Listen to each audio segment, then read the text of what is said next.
Hip hop, hip, yeah, hip hop, hip, sunny day, hip hop. ซาแมน เป็นไงบ้าง สบายดีสบายดีไม่ได้เจอกันมานานเลยทีเดียวคือเมื่อก่อน ตื่นเช้าได้นะ คือเมื่อก่อนที่พอไปคอนเสิร์ตเป็นพิธีกรคอนเสิร์ตให้เขาบ่อยมีโอกาสได้เจอกันและครั้งนี้ผมมีความรู้สึกว่าหลายคนเนี่ยน่าจะอยากรู้เรื่องราวของรอยสักฮิปฮอปหรือว่าตัวของเดย์เองเนี่ยวันก่อนเพิ่งดูไปเมื่อวันที่ 1 มีนาคมที่ผ่านมาเพิ่งมีซิงเกิลใหม่ออกมา ชื่อว่าฮิปฮอปเป็นยังไงฮะซิงเกิลตัวนี้ ก็เพิ่งอยู่ในช่องใหม่ของตัวเองด้วยก็ลอนช่องใหม่ชื่อว่า YouTube นะครับ /SD Thai Tay ก็นะมันก็จะเป็นแบบว่าฮิปฮอปโอลด์สคูลนิดนึงตอนนี้เราก็จะมาพูดคุยถึงเรื่องของรอยสักของเดย์รวมถึง culture ฮิปฮอปกับรอยสักชิคาโนแก๊งสเตอร์ติดตามป่ะ ครับผม นะครับ ตรงนี้ยังคงจะไวไลน์ OG ส่วนตรงนี้ไม่เคยจะแปลงกายยังคงเดิมเหมือนครั้งแรกที่เคยเจอ ส่วนใหญ่ก็รอยสักก็จะเป็นความเชื่อเยอะๆความเชื่อเยอะ ปกติรอยสักในตัวเดย์เนี่ยเดย์สักเพราะว่าเห็นมีเป็นคำพูดเยอะเลยทีเดียวถูกไหม ใช่ รูปงานที่ใหญ่เดี๋ยวต้องมาดูกันว่าเดย์ชอบอะไรมีอะไรในตัวบ้างอะไรอย่างเงี้ย ได้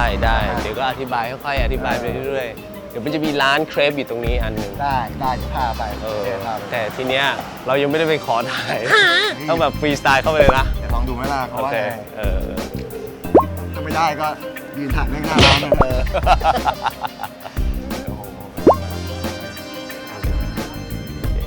มาตอนนี้มานั่งกันชิวๆก่อนอื่นเลยถามก่อนเดย์นี่ตอนนี้อยู่ในวงการฮิปฮอปมากี่ปีแล้วเนี่ย โหถ้าพูดถึงไทเทเนียมเนี่ยออฟฟิเชียลน่าจะประมาณ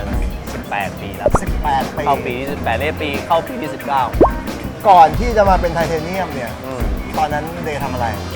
ก่อนที่จะเป็นไทเทเนียมก็เป็นเด็กธรรมดาแล้วก็ปาร์ตี้ธรรมดาแล้วก็ทำงานอยู่ที่อเมริกาทำงานร้านอาหารก็ทำงานร้านอาหารชื่อว่า Spice ที่นิวยอร์กซิตี้ ไอ้ร้านเนี้ย ก็เริ่มมาตั้งแต่เป็นบัสบอยใช่บัสบอยจนมาเป็นแมเนเจอร์ที่ร้านก็ดูอยู่ 5 ร้านที่นู่น แล้วกลับมาเมืองไทยเหตุผลที่กลับมาเพราะว่าอยากจะมาทำไทเทเนียมป่ะ ตอนแรกอะยังไม่รู้ว่าเหตุผลกลับมาเพื่ออะไรแต่เพื่อรู้อย่างเดียวคือให้เอามาปาร์ตี้แล้วก็เอาเพลงที่เราทำมาให้คนไทยได้ คือตอนนั้นเป็นโปรดิวเซอร์อยู่แล้ว จริงๆขันอะโปรดิวซ์ให้โปรดิวซ์อยู่ขันจะเป็นเมนโปรดิวเซอร์ของวงเลยสมัยนู้นสมัยก่อนนะ คือก่อนจะมาเป็นไทเทเนียม ใช่ คือเจอกันอยู่ที่อเมริกาอย่างเงี้ยที่นิวยอร์กกันอยู่แล้ว ก็ แล้ว คื ก็ อ ทำเพลง ใช่ เรื่องราว ต้องย้อนกลับไปอย่างนี้ขันกับเราเนี่ยรู้จักกันมาตั้งแต่ไฮสคูลตั้งแต่อายุประมาณ 15จากมาเรียนในไฮสคูลมาด้วยกันเสร็จแล้วพอจบไฮสคูลก็แยกย้ายปุ๊บเราก็ย้ายมาอยู่นิวยอร์กไอ้ขันก็อยู่เมืองไทยแล้วมันก็ทำเพลงของมันพอเสร็จมาเจอกันที่นิวยอร์กมันก็กลับมาแล้วมาเจอเวย์อีกทีหนึ่งที่นิวยอร์กนั่นแหละก็เลยมาเริ่มอยู่ด้วยกันแล้วก็ทำเพลงด้วยกัน โอเคก่อนที่จะมาเป็นไทเทเนียมนะแล้วพอกลับมาเมืองไทยปุ๊บก็เลยก็เลยเปิดวงก็คือตั้งชื่อวงก่อนนั้นมีชื่อป่ะ ก่อนนั้นก็จะเป็น AA Crew ธรรมดาแต่ทีนี้ไอ้ไทเทเนียมมันก็จะเป็น movement อยู่แล้วมันก็ตอนแรกที่เราทำมาคือมันจะเป็นอันแรกที่เป็นไวโนลชื่อว่า Thai Stick Breakbeat นะมันจะมีแต่บีทข้างในเพราะสมัยก่อนพวกดีเจจะชอบใช้กันก็จะเป็นอันแรกที่เราทำเทรนด์ออกมาเลยก็คือ Thai Stick เป็นไวโนลเป็นทอยที่นับแผ่นเสียงคือบางคนก็ชอบแนวร็อกบางคนแม่งชอบอิเล็กทรอนิกส์ทำไมเดย์ถึงชอบฮิปฮอปอ่ะต้องไหนของฮิปฮอปมันทำให้เราถึงแม่งเป็นตัวเรา ว้าวต้องย้อนกลับไปอีกเหมือนกันเพราะว่าตอนเด็กๆโตมาจากเมืองไทยเหมือนก่อนที่จะย้ายไปอเมริกาเราโตมากับเพลงร็อกอย่าง Guns N' Roses อย่าง The Eagle Metallica คาราบาวพี่ปูพงศิษฐ์แล้วก็อะไรอีกอ๋อนี่คือโตมาจากร็อกก่อนก่อนที่จะย้ายไปอเมริกาตอนนั้นเรายังไม่ค่อยรู้จักฮิปฮอปเลยรู้จักก็ MC Hammer ไว้ในลาไอแต่ก็ยังไม่ได้อินทู คือสมัยก่อนย้ายในคลับที่เมืองไทยแม่งเล่นอะไรแล้วก็นั่นคือแม่งฮิปฮอป เราแรปที่เรารู้ เรายังไม่รู้เลยว่าเป็นฮิปฮอปเราก็เฮ้ยแรปมิวสิกเว้ยแรปมาเราก็ยังไม่อินเท่าไหร่พอย้ายไปอยู่นู่นเฮ้ยไปทุกที่เว้ย แม่งเล่นแต่ฮิปฮอปฟังมันก็เลยเริ่มซึมซับเข้ามาเริ่มซึมซับเข้ามา แล้วเขาค่อยๆฟังเว้ยให้มันเป็นเพลงเพื่อชีวิตด้วยเพลงฮิปฮอปอ่ะมันพูดถึงชีวิตพูดถึงสภาพแวดล้อมพูดถึงเก็บกดนู่นนี่นั่นมันก็บ่นเลยแล้วมันเป็นดนตรีที่แบบแม่งเร้าใจอ่ะปุ้งแม่งอัดแล้วไม่พูดอ้อมค้อมกูมึงเย็ดแม่เยี่ยหาอะไรก็พูดไปก็คือก็เลยเฮ้ยโอเคเว้ยกูก็ทำได้นี่หว่าก็อยากจะลองแรปบ้างก็เลยเริ่มทำกับไอ้ขันมาเพราะไอ้ขันน่ะมันจะเป็นดีเจที่โรงเรียนอยู่แล้วทุกวันศุกร์วันเสาร์เนี่ยเราก็จะออกไปตามเฮาส์ปาร์ตี้สมัยก่อนเด็กๆมันไปเที่ยวไหนไม่ได้ฮะก็มีบ้านเพื่อนที่ว่างอยู่ให้ไปจัดปาร์ตี้ไว้จัดปาร์ตี้นี่นั่นก็เริ่มมาจากตรงนั้นก็เลยอยากจะทำเพลงฮิปฮอปขึ้นมาก็แต่งเพลงแรกด้วยกันกับไอ้ขันนี่แหละ โอเคนี่คือจุดเริ่มต้นใช่รายการเราถ้าทูบราเตอร์สักจะพูดมาถึงเรื่องของรอยสักรอยสักรอยแรกของเดย์เลยเนี่ยรอยแรกนี่ตรงนี้ AA ย่อมาจาก Antique Artist Antique Artist ก็คือไอศิลปินที่แบบบ้าๆบอๆแบบนี่ว่าประหลาดอ่ะที่สวงอะไรประมาณนั้นอ่ะแล้วก็แค่ AA เดียวไม่มีครอสยังไม่มีเลยอันนี้เริ่มเด็กอายุเท่าไหร่วะ17มั้งเท่าไหร่17ไทยทุกวัน17โอเคเสร็จแล้วก็อันนี้ก็ต่อเนี่ยอันนี้ต่อเลยก็มันก็หมายความว่า AA ใช่ไหม Under God and Justice He gonna guide us to the promised land ก็คือเนี่ยเพราะว่าเราเชื่อในพระเจ้าใช่ไหมก็เขาก็จะพาเราไปในสิ่งที่เราหวังไว้ก็เป็นแบบเหมือนความเชื่ออันหนึ่งครับแล้วต่อไปเนี่ยจำไม่ได้นี่อันนี้เขาเกิดปีมังกรมันก็เลยสักมังกรไว้ครับเกิดปีมังกรแล้วก็ไม่รู้ดิมันฝังอยู่กับคำว่าเป็นมังกรก็เลยมีความรู้สึกว่ามัน represent เราในเรื่องของแล้วเป็นในความเชื่อของเราด้วยแล้วเป็นตัวตนของเราด้วยว่าเฮ้ยเราเกิดมายังไงทำอะไรเชื่ออะไรบ้างอะไรอย่างเงี้ยพญานาคกว่าสักตรงนี้หรือว่าอันนี้มันก็เป็นลายไทยเป็นเลข8ครับเป็นเลข8ก็คือเราชอบ Infinity อันนี้ก็จะมี Infinity ตรงนี้อันนึงด้วย Infinity เลข8นี่เป็นเลข8ไทยเลข8ไทยแล้วก็ข้างในก็จะเป็นลายไทยนี่ก็ลายไทยมันก็เหมือนแบบสมมติเราเปิดซิปขึ้นมานะปื้ดข้างในเราก็เฮ้ยเราก็เป็นคนไทยเหมือนกันนะอันนี้คือความหมายเลยใช่อันนี้คือความหมายเลยแต่ลายไทยเนี่ยชอบมากแต่หาคนสักลายไทยก็ไม่ค่อยเยอะไม่ค่อยเยอะไปสักกับใครมาส่วนใหญ่แล้วลายที่ส่วนใหญ่เนี่ยแบบบังเอิญมากเลยแต่อันนี้จ่ายตังค์ตอนเด็กๆไม่จ่ายตังค์อันนี้ก็จ่ายตังค์ที่เหลือส่วนใหญ่นี้เกือบฟรีแล้วมันดีๆมันฟรีได้ยังไงวะเพราะว่าเราไปทัวร์เยอะไปจังหวัดนู้นไปจังหวัดนี้ไปประเทศนู้นประเทศนี้เขาก็เฮ้ยขอสักหน่อยเว้ยลองสักหน่อยคือเป็นแฟนเราเนี่ยมาบอกว่าเฮ้ยพี่เดย์ผมชอบพี่มากเลยผมเป็นช่างสักขอสักพี่หน่อยก็เอาดิเราเมาให้เอาว่าซัดไปก่อนขึ้นคอนเสิร์ตอย่างเงี้ยแบบว่าข้างหลังเนี่ยก่อนขึ้นคอนเสิร์ตเลือดแม่งอาบเลยด้วยขึ้นคอนเสิร์ตร้องมันเลือดเต็มเลยคือหลายๆคนเนี่ยก็มีความคิดว่าเฮ้ยจะสักรอยสักสักรอยหนึ่งต้องคิดดีๆก่อนดูที่ศิลปินคนนี้เนี่ยแม่งสักสวยขนาดไหนไอ้ลายนี้แม่งหมายความว่ายังไงเพราะแม่งอยู่กับเราตลอดชีวิตแต่เดย์ไม่ที่ซีเรียสตรงนั้นคือมีความรู้สึกที่อย่างมันคืออะไรคือซีเรียสตรงนั้นแต่ทีเนี้ยเวลาเราเฮ้ย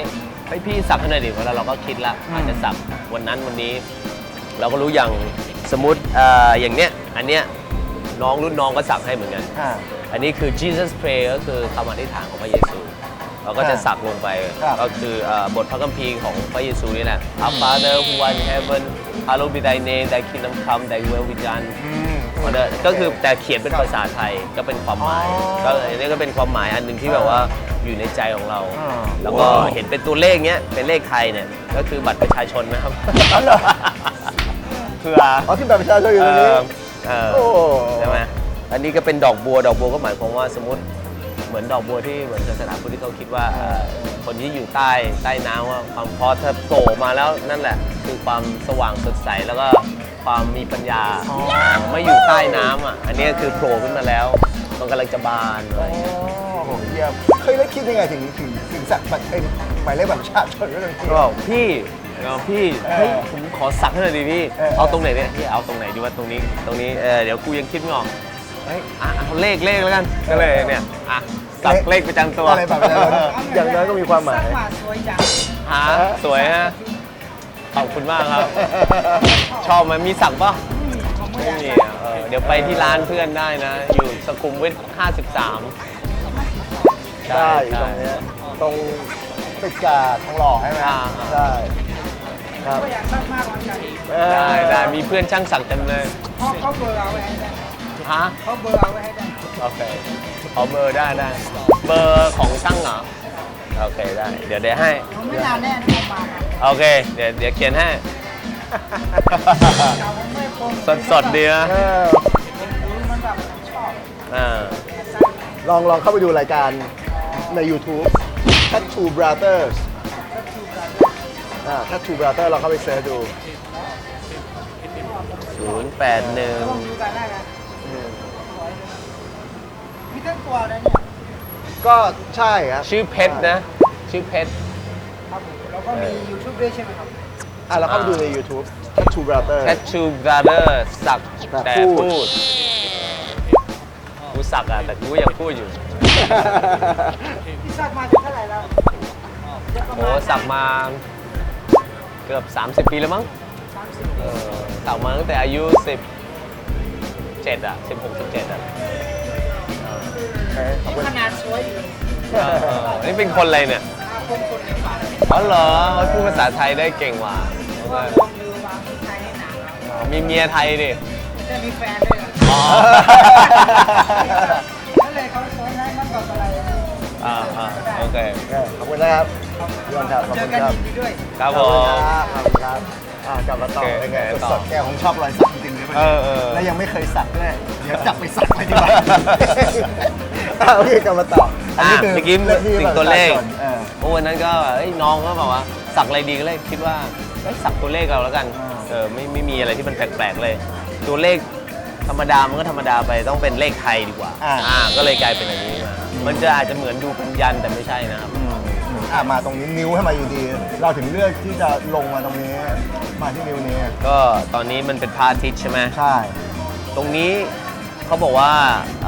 นิ้วก้อยไม่ใช่นิ้วก้อยนิ้วนางเนี่ยมันจะตรงกับหัวใจที่สุดความร้อนแรงของหัวใจมันอาจจะเขาเรียกว่าอะไรนะ power มันจะอยู่ตรงนี้ ก็เลยมาจากหัวใจจริงๆก็จะมาลงตรงนี้ ก็จะเป็นไฟที่เราเวลาเราแรปอะไรพวกเนี้ยมันก็จะมาตรงนั้นมีพระอาทิตย์อันนี้ก็ดาวของเดวิดแล้วก็ดวงจันทร์ใช่ไห ความหมายคือ ความหมายคือเราจะอยู่ได้ทั้งกลางวันแล้วก็กลางคืนเราเป็นได้ทั้งหมด เราทำงานได้ทั้งกลางวันกลางคืนแล้วมันก็จริงด้วยเพราะว่าเราก็เป็นคนกลางคืนก็ได้เป็นคนกลางวันก็ได้ ตอนนี้ในร่างกายในเขาช่วย โอเคไปเฮียพุงออก เขาจะเขียนว่า อันนี้ก็คือ light warrior Life Warrior light ก็คือความสว่าง light warrior เราเป็นนักรบแห่งความสว่างนักรบแห่งความสว่างก็คือชื่อผมนี่เป็น Sunny Day ใช่ไหมแต่จะทำไงให้คำว่า Sunny Day มัน strong ขึ้นกว่านี้ก็คือเอาเป็นนักรบแห่งแสงสว่างคือ light warrior แล้วก็นี่ตรงนี้ก็เป็นไทเทเนียม ใช่ โอเค เขียนแล้วตรงอกเขียนว่าอะไรอ่ะ ตรงอกนี่in God I trust อันนี้ก็ปีก angel อยู่ตรงนี้นะ ทำไมถึงชอบปีกแองเจิล เพราะว่ามันคือ Holy Spirit จะอยู่กับเราตลอดเราเชื่อว่า Holy Spirit แล้วทุกคนน่ะจะมีองค์อยู่จะมี Spirit ที่คอยดูแลทุกคนอยู่และของผมก็มีแล้วก็ผมก็เลยสั่งปีกของทูตสวรรค์คนนี้อยู่ตรงนี้แล้วก็นี่มันก็จะเป็นคราวนี่ก็เป็นของพระเจ้าก็มาอยู่รวมกันแล้วก็ตรงนี้ก็เลยเขียนว่า In God I trust ในพระเจ้าผมเชื่อในพระเจ้าที่คอตรงนี้ SD ก็คือ Sunny Day อันนี้ Dove ก็คือนกพิราบDove ใช่ นกพิราบขาวนกพิราบขาวแปลว่า freedom ก็คือคำว่า freedom นี่เขาเรียกว่าเป็นคำที่อิสระแล้วก็เป็นคำที่แข็งแรงมากนะสมมุติอย่างเราทำงานอิสระเราจะต้องเป็นคนที่เขาเรียกว่ามีความรับผิดชอบสูง เพราะเราต้องเป็นบอสของตัวเอง เราต้องตื่นเช้าต้องทำเอง ไม่มีใครมาบังคับเรา ใช่ เพราะฉะนั้นเวลาเรามีคำว่าฟรีดอมในตัวเรา เราต้องใช้ให้เป็นประโยชน์ เราต้องใช้ให้ดีเราต้องใช้ให้ไปช่วยคนอื่นก็ได้ทำให้เป็นประโยชน์สำหรับตัวเองนั่นแหละแล้ว การที่มีฟรีดอมเยอะไปก็อาจจะไม่ดีก็ได้ ถูกต้อง มันต้อง ถ้า ระวัง สมมติเราใช้ผิด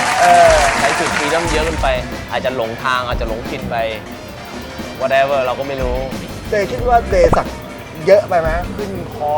แม่งลงมานิ้ว ไม่นะ แต่ด้วยสายงาน แต่แม่ ไม่เป็นไร แม่บอกว่าเยอะ กลับไปหาแม่บอกเฮ้ยอะไรเนี่ย อะไรแม่บอกเยอะ เยอะไปละ แล้วแฟนว่าไงแฟนช แฟ อบ นนี่ก็แฟนก็ไม่ได้ชอบอะไรหรอกแต่เขาก็บ่นนิดนึงว่าอย่าสักแล้วนะพอละเรือละเลอะเทอะละอะไรอย่างเงี้ย เฮ้ยนี่ความฝันผมเลยนะสักที่คออะ ฝั่งนี้ก็มีเนี่ย ใช่แต่ว่า เออ ผมอยากทำตรงนี้ไงแต่ว่าชีวิตนี้ไม่รู้เหมือนกันนะแต่ว่าเนี่ยอยากมือกับนิ้วเนี่ยเป็นความฝันอีกอย่างหนึ่งไม่มีโอกาสได้ทำ แต่ยูทำงานสื่อแล้วเป็นแบบพิธีกรไม่รู้นะเขา อาจจะดูฮาร์ดคอร์ไปหน่อยนะ แต่ก็ไม่รู้นะอย่างเราเฮ้ยโอเคนะเว้ย เออ ทำสิ เยี่ยม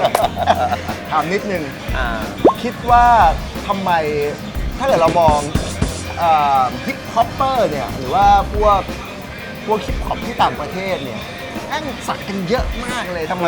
มัน represent อะไรเขามากขนาดนั้นเลยทำไมเขาต้องสักกันเยอะอะ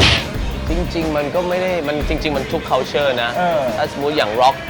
ก็มีสักเหมือนกัน ใช่ใช่ แต่สมัยก่อนคงยังไม่มีคนมาถามว่าทำไมชาวร็อกถึงชอบสักอะไรเงี้ยแต่ตอนนี้ฮิปฮอปคนก็เห็นเยอะขึ้นมันก็เลยมีคำถามทำไมต้องสักอะไรเงี้ยมันก็เหมือนกันกับทุก culture ของเพลงเรกเก้ก็มีสักแจ๊สยังมีสักเลยนะ ส่วนใหญ่แล้วถ้าเกิดว่าพูดถึงฮิปฮอป culture เนี่ยรอยสักส่วนใหญ่จะเป็นแนวไหน โอ้อันนี้พูดยากนะ เพราะว่าแต่ละคนมันก็ represent แต่ละถิ่นอะไรเงี้ย อย่างอยู่อยากจะเป็นพวกเม็กซิกันก็อาจจะมีชิคาโน่อย่างฝั่งอีสต์โคสต์ก็จะเป็นแบบว่าพวกไลฟ์สไตล์อาจจะเป็นพวกพอร์เทรตอะไรอย่างนี้เลย ใช่ ก็ว่ามันพูดยากแล้วแต่สไตล์ของคนแล้วสไตล์ของเพลงด้วย เนี่ยยกตัวอย่างเลยคือ ถ้าเกิดว่าใครไม่เคยเห็นรอยสักเดย์มาก่อน แล้วเห็นเดย์ไกลๆปุ๊บ แล้วก็ต้องคิดว่าเฮ้ยแม่งคงเป็นแนวแบบชิคาโน่แก๊งสเตอร์แต่พอมาดูจริงแล้ว โอ้โหเขาแบบบ่งบอกความเป็นไทยในเรื่องของความเชื่อของเขาในเรื่องของก็อดในเรื่องของสปิริตชัลซึ่งนี่มันก็คือตัวตนที่แท้จริงของเดย์ ใช่ใช่ก็คือต้องบอกสไตล์เหรอไม่มีสไตล์นะต้องพูดอย่างนี้ดีกว่า believe in style มากกว่าไม่ได้เป็นสไตล์อะไรหรอกแต่เชื่อในสิ่งที่เราอยากจะมันเป็นศิลปะจริงๆแล้วมันเป็นศิลปะของร่างกายสมมติถ้าเราตายไปแล้วนะก็ถ้าสมมติเอาตัดหนังมาไปแปะเป็นใส่กรอบก็ยังได้ก็เป็นศิลปะอันหนึ่ง ก็คือเรื่องราวผ่านชีวิตเรื่องราวของชีวิตเดย์เองก็ผ่านในเรื่องของศิลปะแททูว่าณเวลาในช่วงนั้นของชีวิต จริงจริงเหมือนไดอารี่อันหนึ่งอ่ะ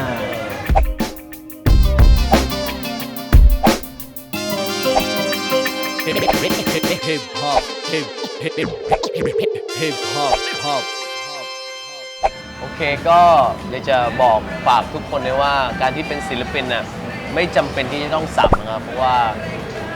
ถ้าสักแล้วมันไม่ใช่ตัวเองก็อย่าไปทำแต่จริงๆแล้วว่าก็คือพยายามโชว์ผลงานของเราโชว์ความรู้สึกของเราโชว์การเป็นตัวของเราให้มากที่สุดก็คือเป็นตัวตนของเราให้มากที่สุดนั่นคือดีที่สุดแต่สำหรับผมที่ชอบสักก็เพราะว่ามันเป็นศิลปะอันหนึงที่มันสักมานานแล้วก็ชอบชื่นชอบมันก็แล้วแต่ใครนะครับที่ชอบอะไรก็สามารถจะ represent And you don't stop, niggas in the chalk. If you don't love hip hop,